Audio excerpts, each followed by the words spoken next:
Salam sejahtera buat kita semuanya.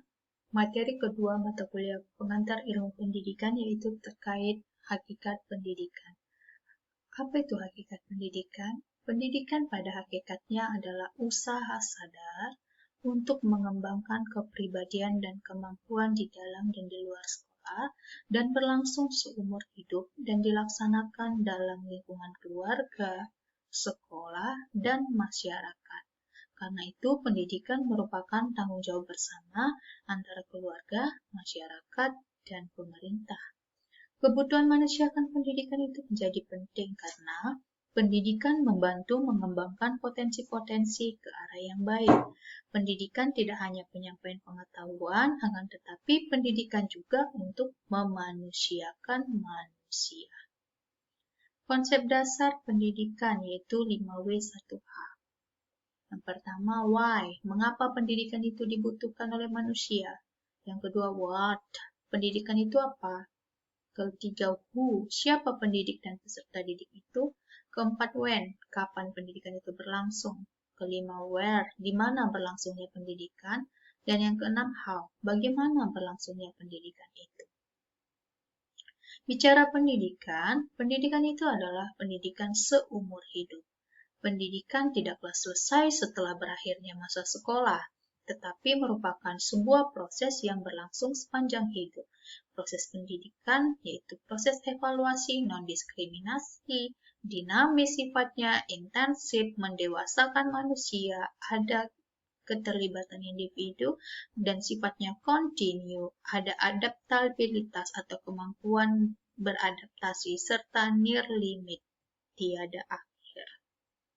Tujuan dan fungsi pendidikan. Bicara tujuan pendidikan yang pertama, secara tradisional, yaitu transmisi pengetahuan atau proses membangun manusia menjadi berpendidikan.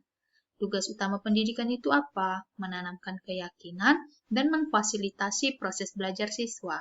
Hasilnya adalah perolehan belajarnya atau yang lebih utama adalah kesadaran akan pentingnya belajar serta pengetahuan tentang bagaimana belajar. Secara akademik, dia mengoptimalkan potensi kognitif atau pengetahuan, afektif atau sikap, dan psikomotorik atau keterampilan yang dimiliki oleh siswa.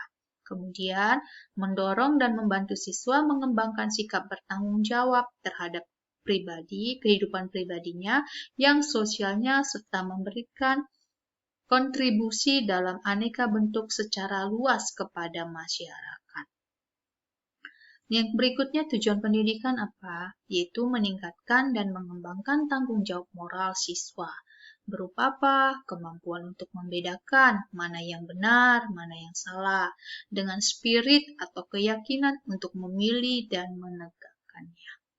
Fungsi pendidikan itu apa? Ada dua hal. Yang pertama, mengoptimasi kapasitas atau potensi dasar siswa. Yang kedua apa? Membangun manusia yang beriman, cerdas, kompetitif, dan bermartabat. Jadi bicaranya di sini adalah penanaman pendidikan karakter. Menjadi manusia berpendidikan itu, yaitu esensi pendidikannya yaitu membangun manusianya dengan tingkat keterpelajaran tertentu atau berpendidikan. Diharapkan mereka nantinya adalah orang-orang yang cerdas, yang mampu menyelesaikan aneka persoalan hidupnya. Manusia berpendidikan itu nantinya juga mampu memahami fenomena secara akurat, mampu berpikir jernih, dan bertindak secara efektif sesuai dengan tujuan dan aspirasi yang ditetapkan oleh dirinya. Orang yang berpendidikan itu akan menghargai orang lain, terlepas dari kekuasaan dan statusnya, bertanggung jawab atas hasil atau dampak tindakannya, dan menggunakan akal sehat untuk memenuhi apa yang mereka butuhkan, baik pribadi, keluarga, organisasi, maupun masyarakat pada umumnya. Orang yang berpendidikan itu membutuhkan informasi, namun ia tidak tergantung semata pada informasi yang telah disimpan di kepalanya. Mereka memiliki kemampuan mencari informasi, menciptakan pengetahuan, dan mengembangkan keterampilan bila itu diperlukan. 4 pilar pendidikan menurut UNESCO, yaitu yang pertama learning to know, yang kedua learning to do, yang ketiga learning to be, dan yang keempat learning to live together. Bicara pendidikan tidak akan terlepas dari bicaranya Tripusat Pendidikan menurut Undang-Undang Nomor 20 Tahun 2003 yang meliputi apa? Pendidikan keluarga, sekolah, dan masyarakat. Makna 4 pilar pendidikan tadi menurut UNESCO. Yang pertama, learning to know, yaitu belajar untuk mengetahui atau menguasai teknik pendidikan sepanjang hayat. Peran guru di sini sebagai apa? Sebagai sumber belajarnya.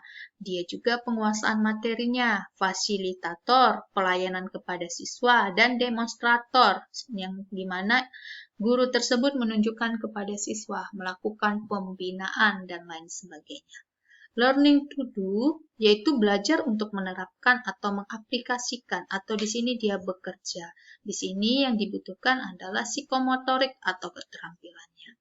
Learning to live together, belajar untuk dapat hidup bersama. Jadi di sini sudah ada kompetisi, tetapi tetap menghargai perbedaan antara peserta didik.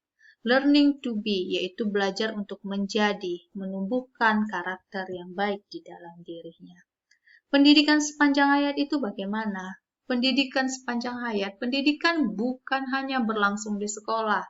Pendidikan akan mulai segera setelah anak lahir dan akan berlangsung sampai manusia itu meninggal. Sepanjang ia mampu menerima pengaruh-pengaruh, oleh karena itu proses pendidikannya akan berlangsung di dalam keluarga, sekolah, dan masyarakat. Keluarga itu merupakan lingkungan pertama dan utama bagi proses perkembangan seorang individu, sekaligus merupakan peletak dasar kepribadian anak. Pendidikan anak itu nantinya diperoleh terutama melalui interaksi antara orang tua dan anak. Dalam berinteraksi dengan anaknya, orang tua akan menunjukkan sikap dan perlakuan tertentu sebagai perwujudan pendidikan terhadap anaknya. Nah, bagaimana dengan pendidikan di sekolah? Pendidikan di sekolah itu merupakan kelanjutan dalam pendidikan keluarga. Sekolah merupakan lembaga tempat di mana terjadi proses sosialisasi yang kedua setelah keluarga, sehingga mempengaruhi pribadi anak dan perkembangan sosialnya. Sekolah diselenggarakan secara formal. Di sekolah, nantinya anak akan belajar apa yang ada di dalam kehidupan. Dengan kata lain, sekolah harus mencerminkan kehidupan sekelilingnya. Nah, bentuk pendidikan ini menekankan pada apa? Perolehan pengetahuan dan keterampilan khusus, serta praktis yang secara langsung bermanfaat dalam kehidupan di masyarakat. Jadi bicara materi yang diberikan di sekolah itu harus berhubungan langsung dengan pengembangan pribadi anak, berisikan nilai moral dan agama, berhubungan langsung dengan pengembangan sains dan teknologi, serta pengembangan kecakapan-kecakapan tertentu yang langsung dapat dirasakan dalam pengisian tenaga kerja ke depannya. Jadi, pendidikan di masyarakat merupakan bentuk pendidikan yang diselenggarakan di luar keluarga dan sekolah. Dalam kehidupan modern, seperti saat ini, sekolah merupakan suatu keharusan karena tuntutan-tuntutan yang diperlukan bagi perkembangan anak sudah tidak memungkinkan akan dapat dilayani oleh keluarga. Tripusat pendidikan itu apa? Tugas pusat yang bertanggung jawab atas terselenggaranya pendidikan terhadap anak.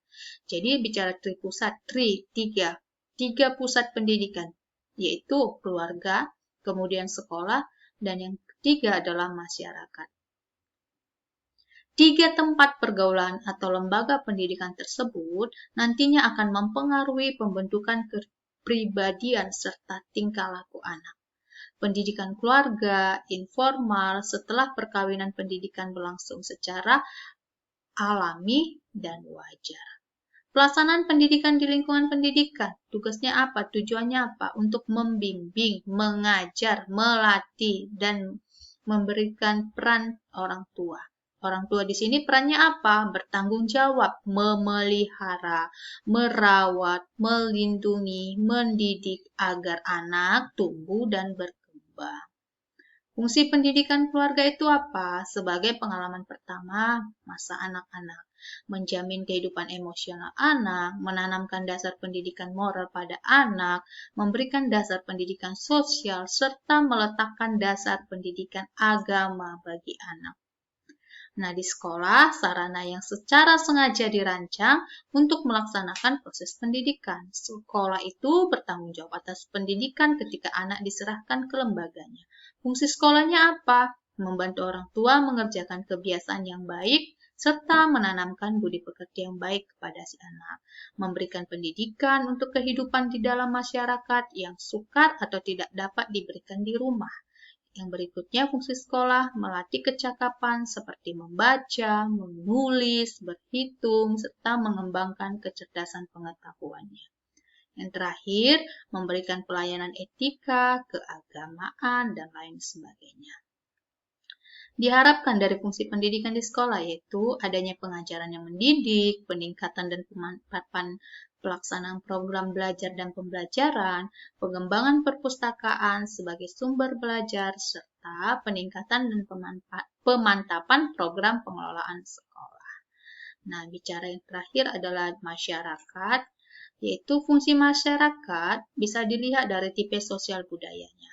Jika tipe masyarakat berkebun, maka nantinya bisa kita pastikan hidupnya berburu dan belum mempunyai kebiasaan menanam padi. Misalnya bicara pendidikannya, bicara tipe masyarakat pedesaan, pendidikannya mungkin mulai bercocok tanam di ladang atau sawah. Nah, kalau di perkotaan bagaimana? Di sini bicaranya sudah ada pusat pemerintah dengan sektor perdagangan dan industri.